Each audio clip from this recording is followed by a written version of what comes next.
ধরনের আবহাওয়া মনে পড়লেই শৈশবের কথা মনে পড়ে যায়। যখন আমি স্কুলে পড়তাম, আমাদের স্কুলের পাশে স্টেডিয়াম ছিল।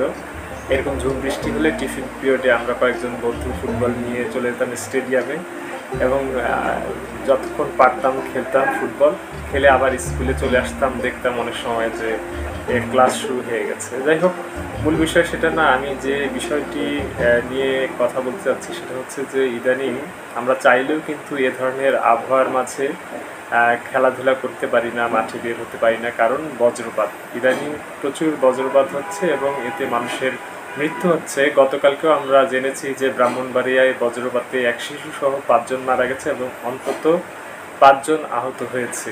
এটি আসলে বজ্রপাত এখন একটি অ্যালার্মিং দুর্যোগে পরিণত হয়েছে এবং বজ্রপাতে বেশিরভাগ মারা যাচ্ছে কৃষক, যাদের ঘাম শ্রমে ফসল উৎপাদন হয় এবং যারা খাদ্যের স্বয়ংসম্পূর্ণতা ধরে রেখেছে আমাদের দেশে, তারাই প্রথম মৃত্যুর মুখে তারাই প্রথম মারা যাচ্ছেন। যাই হোক, আমরা আবহাওয়াবিদদের সাথে কথা বলে জেনেছি যে যত লোক না সাইক্লোন অথবা ঘূর্ণিঝড়ে মারা যায় এক বছর একটি দেশে, তার চেয়ে বেশি মারা যাচ্ছে এখন বজ্রপাতে। সুতরাং বজ্রপাতকে ছোট করে দেখার কোনো সুযোগ নেই এখন। একটি আসার কথা হলো যে আমাদের রংপুর আবহাওয়া কেন্দ্রে গতকাল একটি রাডার স্টেশনের উদ্বোধন হয়েছে। এটি একটি ডপলার রাডার এবং এই রাডারের আওতা হচ্ছে 450 কিলোমিটার চারদিক থেকে স্টেশনের।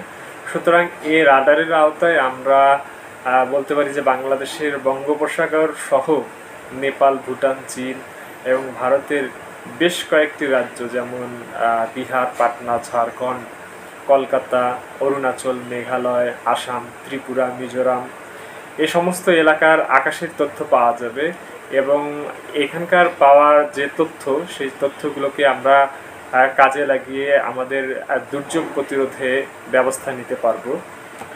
মোটা দাগে যদি বলি যে ডপলার রাডারের যে কাজটি, সেটি হচ্ছে ঘূর্ণিঝড় এবং ঝড় শনাক্ত করে এবং পর্যবেক্ষণ করে, বৃষ্টির পরিমাপ এবং তীব্রতা পরিমাপ করে, বাতাসের গতি ও দিক নির্ধারণ করে, বন্যার আগাম তথ্য দেয়, বিভিন্ন আবহাওয়া পরিস্থিতির পূর্বাভাস দেয় এবং বিমান চলাচলের নিরাপত্তা নিশ্চিত করে। যেহেতু বিমান আকাশে ওড়ে, আকাশে কোন ধরনের দুর্যোগ আছে তা আমরা কয়েক ঘন্টা আগেই সেটি জানতে পারি।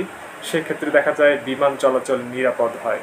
আমরা মনে করি যে রংপুর আবহাওয়া কেন্দ্রে যে রাডার স্টেশনটি চালু হলো, সেটির তথ্য আমরা যদি সঠিকভাবে কাজে লাগাতে পারি, তাহলে আমাদের এই কৃষি প্রধান রংপুর অঞ্চলের প্রাণ প্রকৃতি রক্ষা পাবে এবং কৃষি অর্থনীতিও রক্ষা পাবে এবং আমরা এগিয়ে যাব এবং দুর্যোগ মোকাবেলায় আমরা একটি শক্ত ব্যবস্থা নিতে পারব।